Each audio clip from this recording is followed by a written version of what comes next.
আসসালামু আলাইকুম। এখন দেখবেন সংবাদ শিরোনাম। রাষ্ট্রীয় ব্যক্তিবর্গের উপস্থিতি আর সুশৃঙ্খল ব্যবস্থাপনায় বর্ণাঢ্য এক অধ্যায়ের সমাপ্তি। শ্রদ্ধা জানাতে উপস্থিত ছিলেন বিভিন্ন দেশের প্রতিনিধিরা। রাজধানীমুখী ঢল ছিল দেশের সব প্রান্ত থেকে। জেলায় জেলায়ও হয়েছে গায়েবানা জানাজা। দুহাত তুলে সাবেক প্রধানমন্ত্রীর জন্য প্রার্থনা করেছে গণমানুষ। কান্না বিষাদ হাহাকারে ঢাকা যেন এক শোকের নগরী। এই শূন্যতা অপূরণীয়, অকরণীয় হয়ে থাকবে খালেদা জিয়ার আদর্শ। সারা দেশে বেড়েছে শীতের দাপট। জবুথবু উত্তর ও দক্ষিণ পশ্চিমাঞ্চলের জনজীবন। সবচেয়ে বিপাকে ছিন্নমূল মানুষ। এতক্ষণ দেখছিলেন সংবাদ শিরোনাম, এখন দেখবেন বিস্তারিত। রাষ্ট্রীয় কড়া নিরাপত্তা ও বিশেষ ব্যবস্থায় সুশৃঙ্খলভাবে সম্পন্ন করা হলো খালেদা জিয়ার জানাজা ও দাফন প্রক্রিয়া। উপস্থিত ছিলেন প্রধান উপদেষ্টা, প্রধান বিচারপতি সহ 3 বাহিনী প্রধান ও বিভিন্ন রাজনৈতিক দলের নেতৃবৃন্দ। খালেদা জিয়ার মৃত্যুতে আগেই শোক জানিয়েছে বিভিন্ন দেশের রাষ্ট্র ও সরকার প্রধান।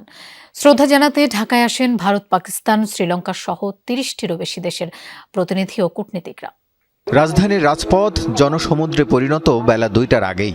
জনমানুষের এই বিশাল উপস্থিতি কেবল একটি রাজনৈতিক শক্তির বহিঃপ্রকাশ ছিল না, বরং তা ছিল দেশবাসীর আবেগেরও প্রকাশ।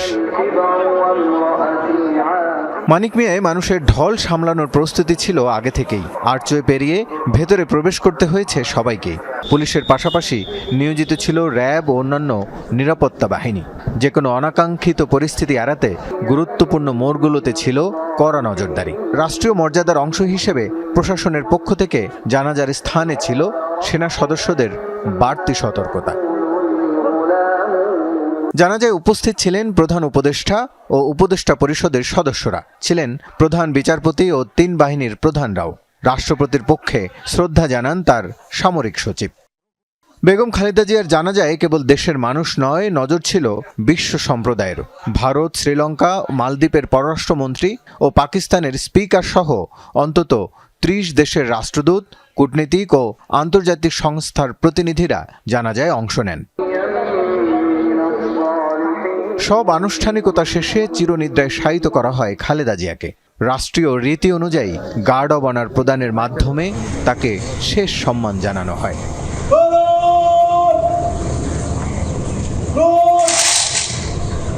মহাপ্রয়াণের মহাপ্রস্তুতি বোধহয় এমনই হয়। দল মত ছাড়িয়ে যার বিয়োগ সূচ হয়ে বিধে জনমানুষের বুকে। তিনি তো নেতা। বেগম খালেদা জিয়ার এই শূন্যতায় ডুকরে কেঁদে উঠেছে সাধারণ মানুষ। তাই তো তার নামাজের জানাজায় বাংলাদেশের ইতিহাসের সবচেয়ে বড় জমায়েত। সংখ্যা কত হবে? লাখ না কোটি? যে কোনো অঙ্কের কড়িগুণে বেগম খালেদা জিয়ার শেষ বিদায়ের এই জনসমুদ্রকে সংজ্ঞায়িত করা অসম্ভব।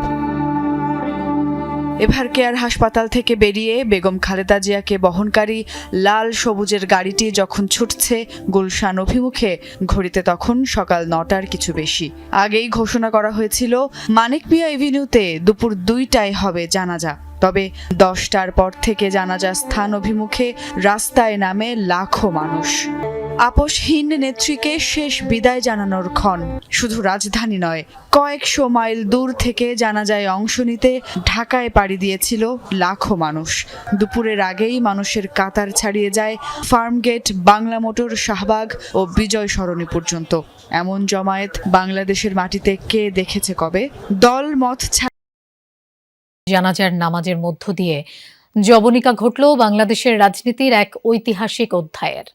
শেষ হলো জনগণের অধিকারের লড়াইয়ে আপোষহীন এক চরিত্রের খালেদা জিয়ার, যার নামাজের জানাজায় শরিক হতে গোটা দেশ থেকেই ঢাকায় ছুটে আসেন দল মত নির্বিশেষে সাধারণ মানুষ। মানিক মিয়া এভিনিউয়ের জানাজা ছড়িয়ে পড়ে গোটা রাজধানীতে। সব মৌন মলিন মুখ শ্রদ্ধায় স্মরণ করেন বাংলাদেশের কিংবদন্তি রাজনীতিক বিএনপি চেয়ারপারসন বেগম খালেদা জিয়াকে।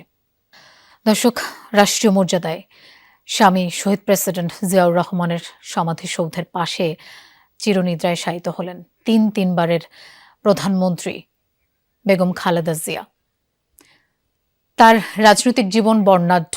তিনি ক্ষমতায় গিয়েছেন 3বার, ক্ষমতা ছেড়েছেন, কারাভোগ করেছেন, কিন্তু আপোষহীন থেকেছেন, অনমনীয় থেকেছেন। নিজের সিদ্ধান্তগুলোকে বাস্তবায়নের জন্য যা করা দরকার তিনি সেটিই করেছেন। দেশের জন্য, দেশের গণমানুষের জন্য তিনি নিজেকে বিলিয়ে দিয়েছেন।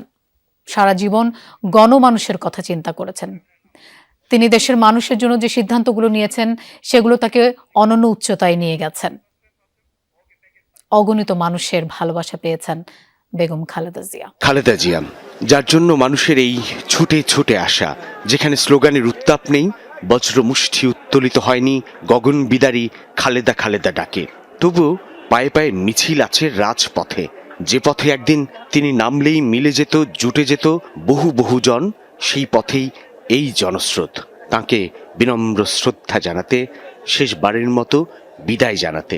পৌষের শুরু থেকেই ধীরে ধীরে সারা দেশে বেড়েছে শীতের দাপট। মাঝামাঝি সময় এসে ঠান্ডায় জবুথবু উত্তর ও দক্ষিণ পশ্চিমাঞ্চলের জনজীবন। হিমেল হাওয়ার দাপটে বিভিন্ন অঞ্চলে তাপমাত্রা ক্রমেই কমছে।